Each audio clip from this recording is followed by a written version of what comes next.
The text hit at 2:47 p.m. on a Friday, while I was fixing the head table for the Children's Hospital Gala. 700 guests, 40 sponsors, 2 governors, 3 senators, and the lieutenant governor, every chair a potential landmine. My phone buzzed. "Don't come to the family reunion tomorrow. Lena's boyfriend is State Senator Graham Kell. We need to impress him. Your nonprofit stuff would just complicate things. Hope you understand, Dad." I stared until the screen dimmed. 12 years of fluorescent hallways and grant deadlines, and my father still talked like I handed out flyers for pocket change. I wasn't angry. Anger still believes. I was done believing. "Okay," I typed back. My thumb didn't shake, but my throat closed like a fist. What they didn't know, what they'd never bothered to ask, was that Senator Kell was keynoting my gala tonight at the same country club hosting their reunion. He'd be at my table, beneath our logo, reading words we'd shaped in meetings and late-night edits. I looked down at the seating chart, the neat grid I'd rearranged for weeks. Kell beside me. Lieutenant Governor Park across. Our board chair, Lillian, at my right.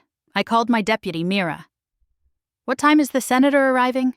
6:30. He wants a quick run-through with you." "Perfect," I said. "If, hypothetically, your family was throwing a reunion next door, what would you do?" A pause. Then she snorted. "Let gravity do the work." At 5, I drove to the club with my stomach tied hard. The grand ballroom glowed with roses and hydrangeas. Next door, a half-open door showed balloons and a banner. Hartwell Family Reunion, 2026. I smoothed my dress and walked toward the brighter room. By 6, the lobby filled with perfume, camera flashes, and the soft panic of donors arriving early. I stood near the check-in table, smiling the way you do when the night is worth $6 million and you can't afford to look tired. From the hallway, a laugh I'd grown up under echoed, my mother's. Then my father, "Remember, just act normal, he's a senator."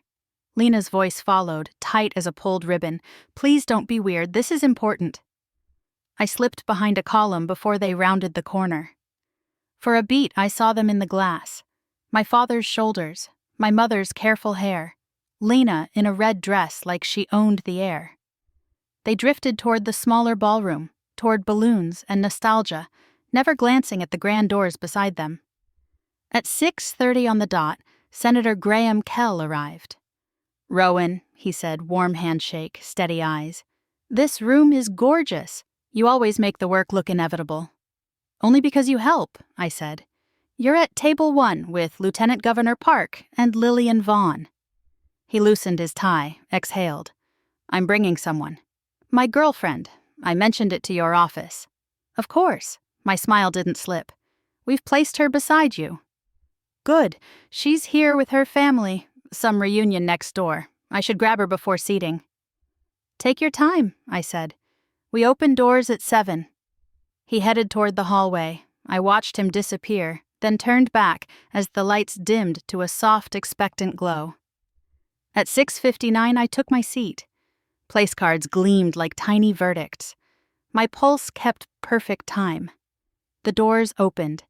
Graham entered with Lena on his arm, guiding her toward the head table, toward me. Lena's eyes found my face and locked. Graham's smile slipped as he read the place card beside his plate. "Rowan Hartwell, Executive Director, Bright Steps Children's Advocacy." "Rowan?" he breathed. "Senator," I said. "Welcome." Lena's hand fell from his arm.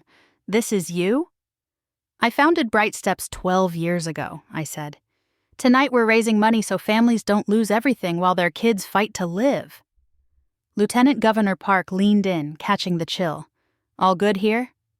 "Just family arithmetic," I told her, smiling. Graham's gaze flicked to Lena, then back to me.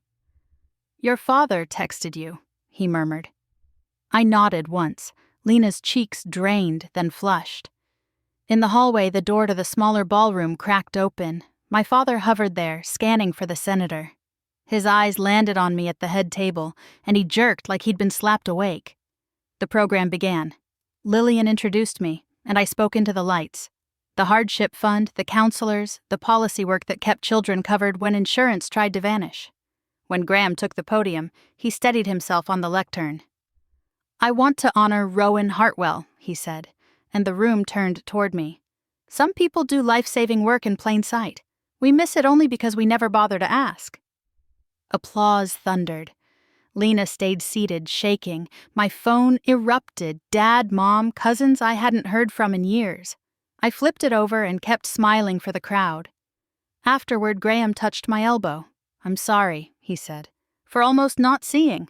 "I was seen," I told him, "by the people who mattered tonight." I walked out past the reunion balloons slumping in the hallway heat and didn't turn toward that door.